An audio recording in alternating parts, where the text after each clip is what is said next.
ये आकाशवाणी है।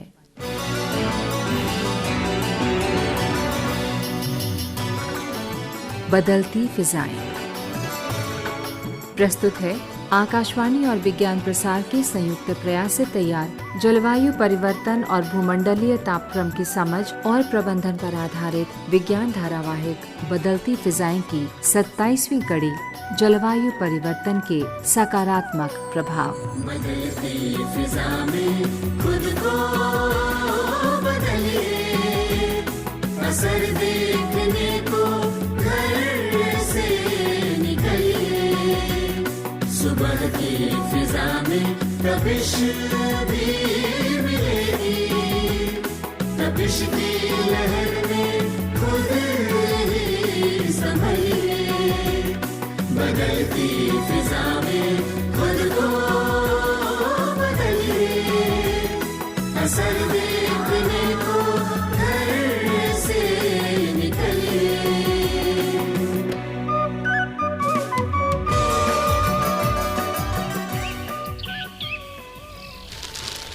वाणी, मुझे भी देना। दे दो बेटा, ठीक है।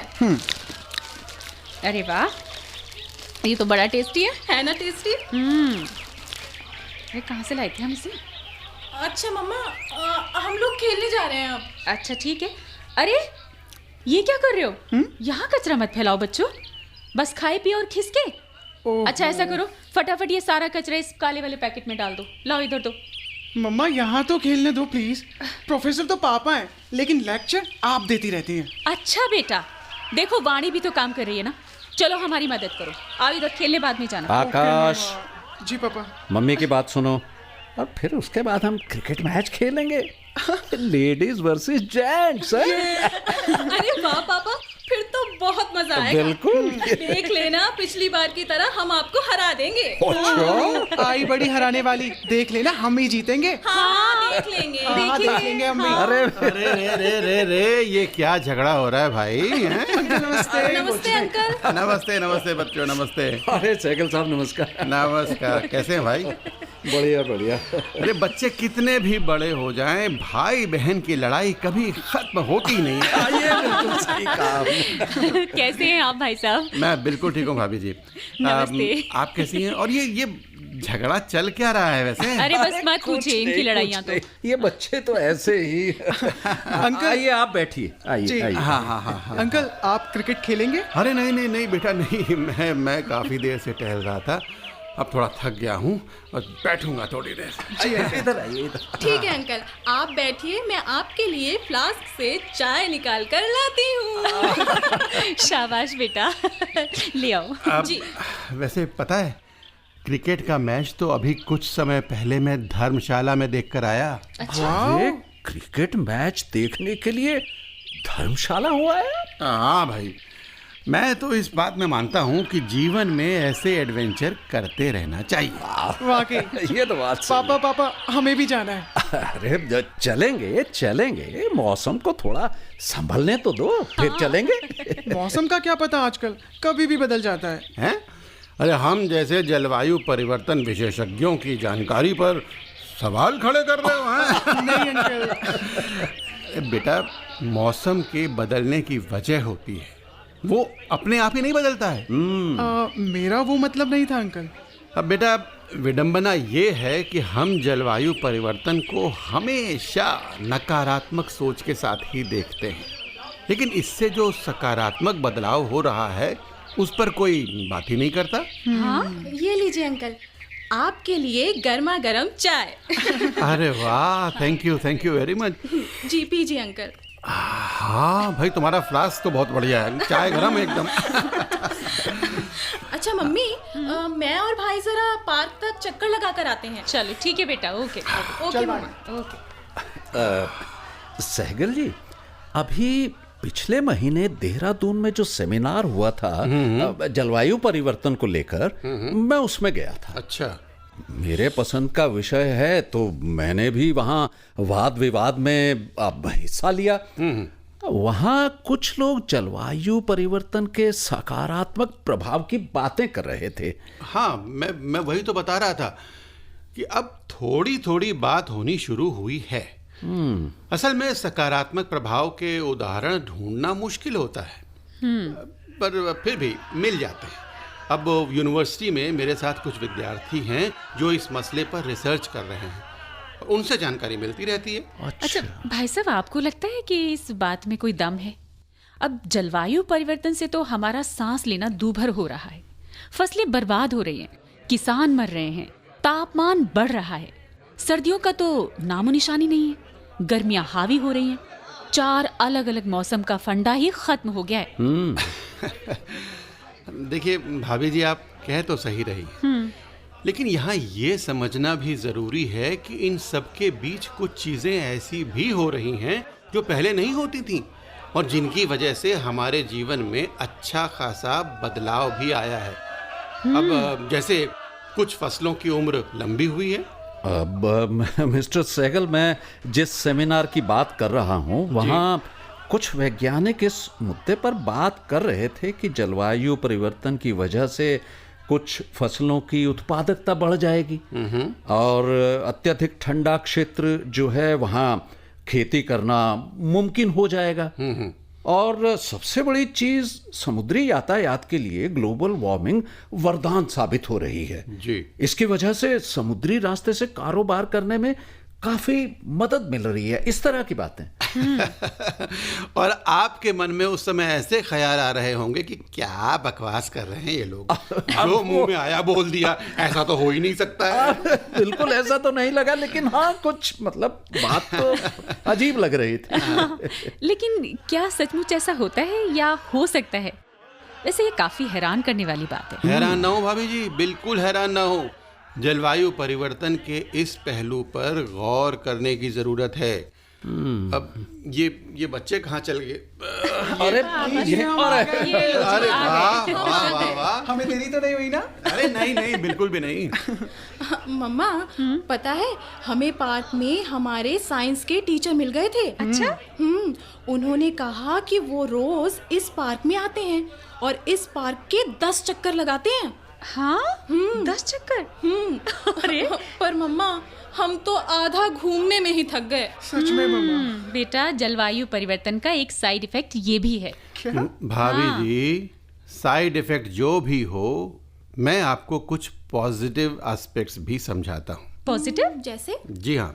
अच्छा। अब देखिए, हम न्यूज़ में सुनते हैं हर वर्ष सर्दियों की वजह से कितनी मौतें होती हैं, लेकिन जब सर्दियाँ कम हो रही हैं और माहौल थोड़ा गर्म होता है तो इन मौतों की संख्या में कमी भी आ रही है। हाँ। वहीं जिन इलाकों में बारिश कम होती है वहाँ अब अच्छी खासी बारिश हो रही है और इसकी वजह है बारिश के पैटर्न में बदलाव, जिसके पीछे जलवायु परिवर्तन एक बहुत बड़ी वजह है। हाँ, लो, बारिश की बात हुई और बारिश भी आ गई है। अरे चलो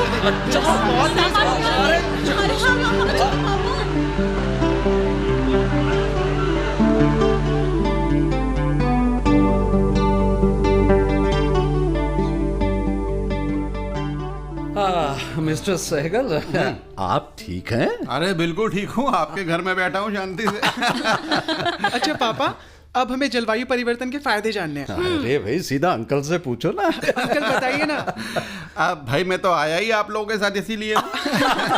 सो तो सही है। बेटा, अभी तुम्हारे पापा हमें सेमिनार के बारे में बता रहे थे। हाँ, अब वो सहगल साहब, मैं तो उनकी बातों पर विश्वास नहीं कर पाता, लेकिन उन्होंने एक रिसर्च के बारे में बताया। वो क्या पापा? जिसके मुताबिक जलवायु परिवर्तन के मानक मॉडल द्वारा तापमान और वर्षा के पूर्व अनुमान में परिवर्तन से वास्तव में अमेरिका में कृषि को लाभ हो सकता है। क्या? कृषि को लाभ? लेकिन जलवायु परिवर्तन से तो फसल को नुकसान होता है। सो तो मैं भी समझता हूं बेटा, लेकिन उन्होंने ऐसे कुछ अध्ययनों के बारे में बताया जिसमें कुछ पौधों के कीट या रोग से होने वाला नुकसान वैसे तो बहुत बढ़ जाता है, लेकिन कुछ स्थितियों में उनके कारण होने वाले नुकसान को जलवायु परिवर्तन के विशेष प्रभावों के चलते कम किया जा सकता है। हाँ बेटा, एक सामान्य सी बात और समझने की जरूरत है। वो क्या मामा? वो ये कि ग्लोबल वार्मिंग एक प्राकृतिक चक्र का हिस्सा है जो हमेशा पृथ्वी पर जलवायु को बदलता रहा है। तो ये माना जा सकता है कि बदलती जलवायु से धरती को कई लाभ भी हो सकते हैं। बिल्कुल सही कहा आपने भाभी जी, बिल्कुल सही। अब जैसे ग्लोबल वार्मिंग के कारण बढ़ती गर्मी समुद्र में जल वाष्पीकरण को बढ़ाएगी। उससे क्या होगा? ज्यादा नमी उत्पन्न होगी, जो हवा के साथ बहकर उष्णकटिबंधीय रेगिस्तानी क्षेत्रों में अप्रत्याशित रूप से नमी में वृद्धि करेगी और उससे वहां हरियाली उत्पन्न होगी। और इसका एक उदाहरण अमेज़न के जंगल हैं। वाह, रेगिस्तान में हरियाली, ये फंडा तो काफी मजेदार है। इसका मतलब जो कोई नहीं कर सका वो ग्लोबल वार्मिंग ने कर दिखाया है। बिल्कुल। और इसे अभी और विस्तार से समझने की जरूरत है बच्चों। देखिए, मैं एक चीज और बताता हूँ। हाँ। जैसे कार्बन डाइऑक्साइड की मात्रा बढ़ने से पौधों की कुछ प्रजातियों का अच्छा खासा विकास हो रहा है। इसी प्रकार बढ़ते कार्बन फुटप्रिंट्स से भी नुकसान के बजाय फायदा हो सकता है। रियली? वो कैसे? अब ऐसा इसलिए होगा वाणी कि वातावरण में कार्बन डाइऑक्साइड का उच्च स्तर पेड़ पौधों को जल्दी बढ़ाने में ट्रिगर का काम करेगा। अच्छा। और इस प्रकार ग्लोबल वार्मिंग धरती के इकोलॉजिकल सिस्टम को सकारात्मक रूप से बदलने में सहायक होगी। धरती पर आया पिछला हिमयुग भी तभी खत्म हुआ था जब ग्लोबल वार्मिंग का एक दौर चला था, जिससे बर्फ पिघली और पृथ्वी पर जीवन के लिए अधिक अनुकूल परिस्थितियां बनी थी। मैं सही कह रहा हूं ना मिस्टर सैगल? अरे बिल्कुल सही कह रहे हैं आप। कुछ तार्किक आंकड़े भी हैं जो दर्शाते हैं कि पृथ्वी पर पहले के युगों में आज की अपेक्षा अधिक गर्म वातावरण था। हजारों साल पहले की जलवायु आज की अपेक्षा ज्यादा गर्म थी और उस समय के गर्म माहौल के कारण ही कई नई प्रजातियों का जन्म हुआ था। इसका मतलब भाई साहब, इस हिसाब से तो ग्लोबल वार्मिंग वर्तमान जलवायु में कई सकारात्मक परिवर्तन ला सकती है, जो विकास के चक्र को तेज कर सकते हैं। इसका मतलब ये है कि पृथ्वी पर आज मौजूद ठंडी जलवायु की अपेक्षा पहले की गर्म जलवायु विकास क्रम के लिए ज्यादा अच्छी थी। हाँ बेटा, पृथ्वी पर तापमान तब के मुकाबले आज काफी ठंडा हो चुका है। भूगर्भिक समय के अनुसार पहले पृथ्वी का औसत तापमान 22 डिग्री सेल्सियस था, जो अब कम होकर 15.5 डिग्री सेल्सियस तक पहुंच गया है। और तो और भविष्य में ग्लोबल वार्मिंग से समुद्र का स्तर बढ़ने की बात से तो इनकार नहीं किया जा सकता। बिल्कुल नहीं। बल्कि इस प्रक्रिया के धीरे धीरे होने से इसका सामना कर खुद को इसके हिसाब से ढाला जा सकता है। बिल्कुल बिल्कुल। इसके पीछे इतिहास के कई उदाहरण दिए जाते हैं, जब बड़े भूभागों और मानव बस्तियों के क्षेत्रों को समुद्र लील गया। अच्छा।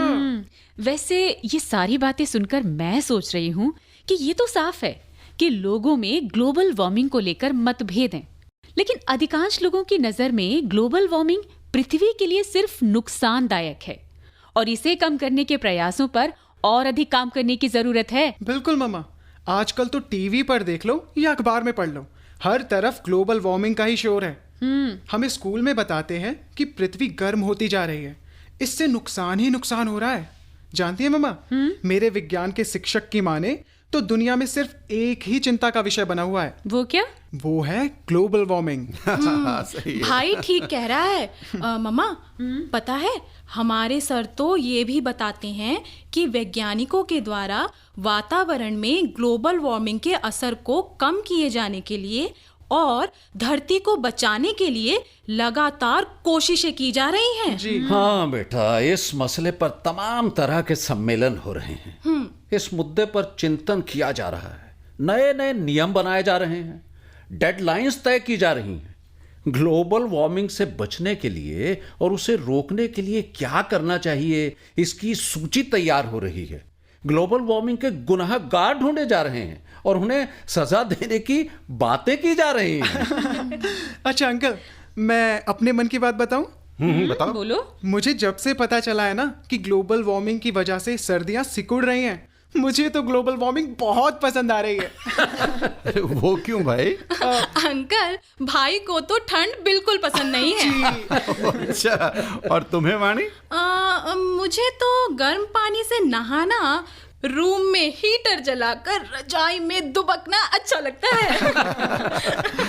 अब ये सब पसंद नापसंद तो ठीक है, लेकिन इस तरह गर्मियों का बढ़ना भी अच्छा नहीं है। अब तो दिन का तापमान 48 डिग्री तक पहुंच जाता है। जी अंकल, पानी बिना हीटर के ही गर्म हो जाता है और कपड़े आसानी से सूख जाते हैं। लेकिन गर्मियों में हम ज्यादा एयर कंडीशनर चलाते हैं, हाँ। जिससे बिजली का बिल बढ़ता है। पूरे दिन आलस आता रहता है, घर से निकलने का मन ही नहीं करता है। ये तो है। स्कूल से घर तक पहुंचने में ही जान निकल जाती है। अरे अरे अरे अरे, तुम लोगों ने तो ट्रैक ही बदल दिया है। अरे मुद्दे की बात पर आओ भाई। मिस्टर सहगल, आप क्या कह रहे थे?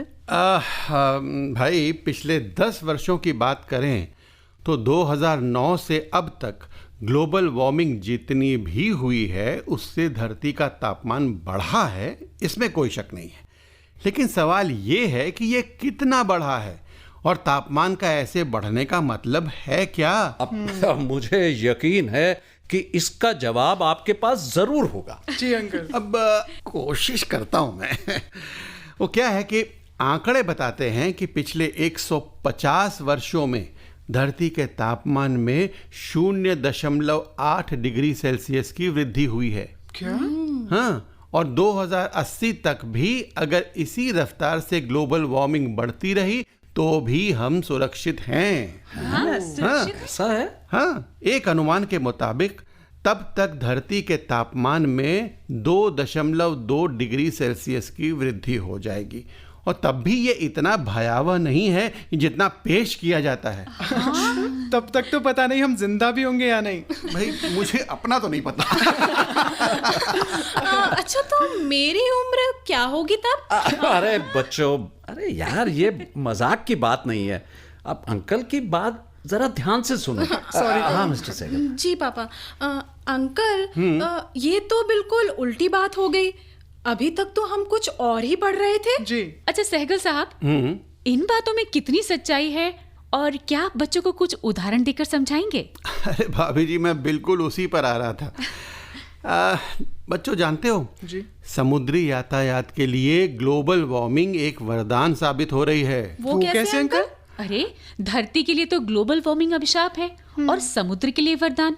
ये कैसे मुमकिन है सहगल साहब? भाभी जी, यहाँ मैं बात कर रहा हूँ समुद्री रास्ते से व्यापार यानी कारोबार करने वालों की। अच्छा।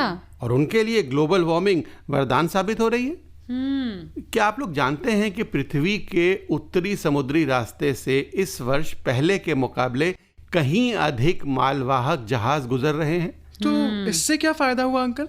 अरे क्यों नहीं हुआ? देखो, आर्कटिक से होकर गुजरने वाला ये रास्ता आम तौर पर वर्ष में सिर्फ 3 महीने के लिए खुलता था। जी। और इसी दौरान इस रास्ते से व्यापार किया जाता था।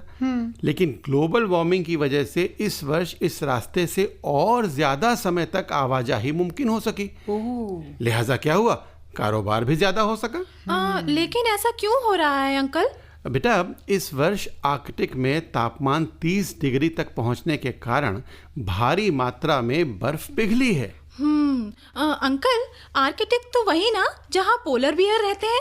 कितने क्यूट होते हैं ना वो। क्यूट तो हैं बेटा, लेकिन बर्फ के पिघलने के कारण ध्रुवीय भालू जैसे आर्कटिक जानवरों के लिए अधिक भोजन उपलब्ध हो पाता है। ये भी एक सकारात्मक पहलू है। और जैसा हम बात कर रहे थे कि ग्लोबल वार्मिंग की वजह से इन बर्फीले इलाकों में जहाज से यात्रा करना मुमकिन हो सका है, और इस यातायात की वजह से मालवाहक कंपनियों को ठीक ठाक मुनाफा भी हुआ है। लेकिन अंकल, मालवाहक जहाज तो किसी और रास्ते से भी अपना व्यापार कर सकते हैं ना?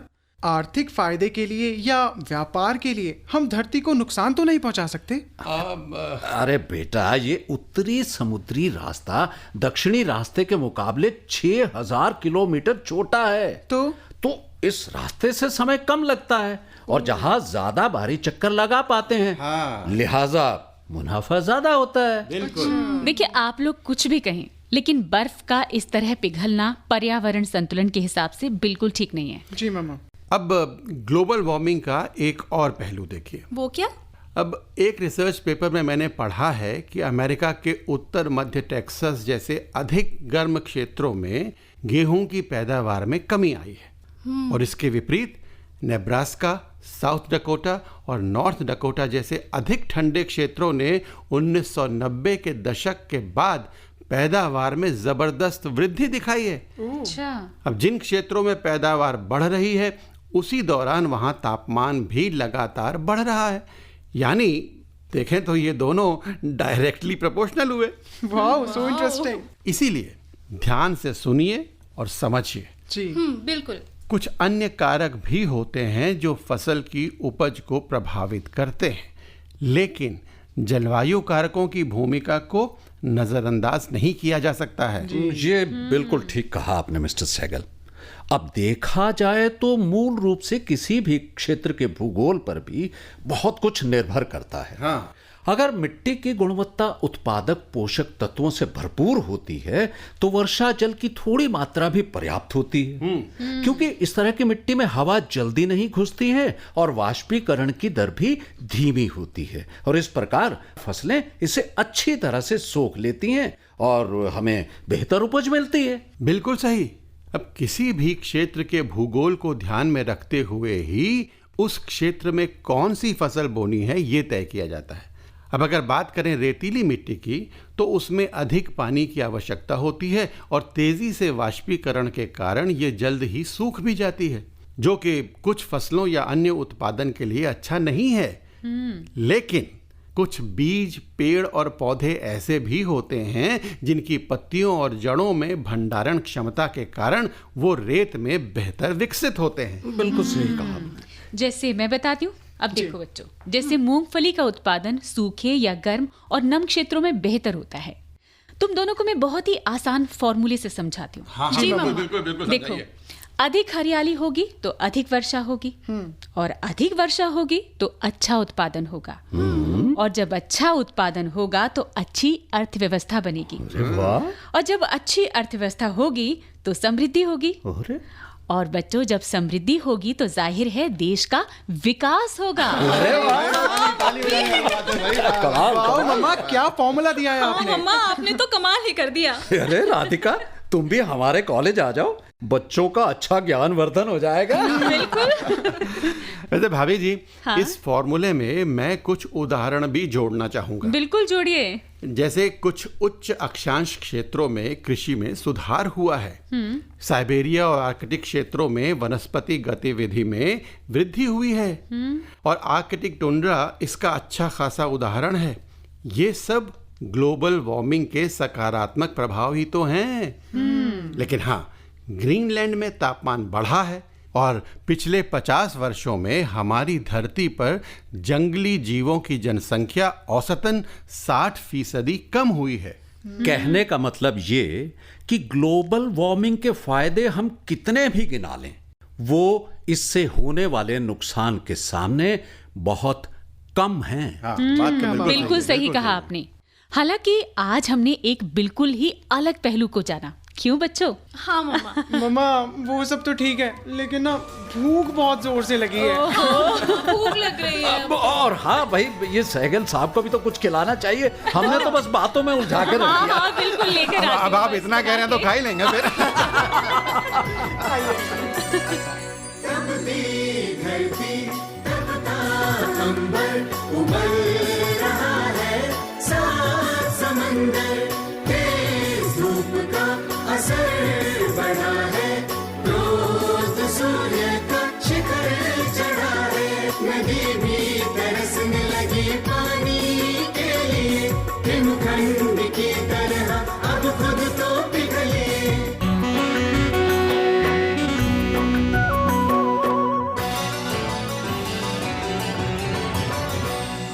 बदलती फिजाएं।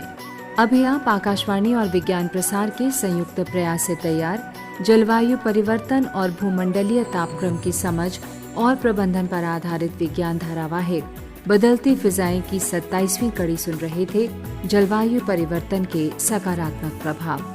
आलेख व अनुसंधान श्री दिलीप झा का था। शीर्षक गीत डॉक्टर मेहता नगेंद्र सिंह, समन्वय डॉक्टर नकुल पराशर और डॉक्टर बीरेंद्र कुमार त्यागी, निर्देशन शरद शर्मा, प्रस्तुति सहायक हैदर रिजवी और इस कड़ी के प्रस्तुतकर्ता थे दिलीप झा। भाग लेने वाले कलाकार थे योगेंद्र टिक्कू, विजय नाग्याल, सुषमा शर्मा, शिखा वर्मा और ऋषि उन्नियाल। साथियों भी जाइएगा नहीं, अब समय है आपसे किए जाने वाले प्रश्नों का। हम आपसे 2 प्रश्न पूछेंगे और सही उत्तर भेजने वाले श्रोताओं को लकी ड्रॉ द्वारा निकाले गए परिणामों के आधार पर विज्ञान प्रसार द्वारा आकर्षक पुरस्कार दिए जाएंगे। हमारा आज का पहला प्रश्न है, जलवायु परिवर्तन के सकारात्मक प्रभाव क्या हैं? और दूसरा प्रश्न है, पिछले 50 वर्षों में हमारी पृथ्वी पर जंगली जीवों में कितनी कमी आई है? तो हमारा पता नोट करें।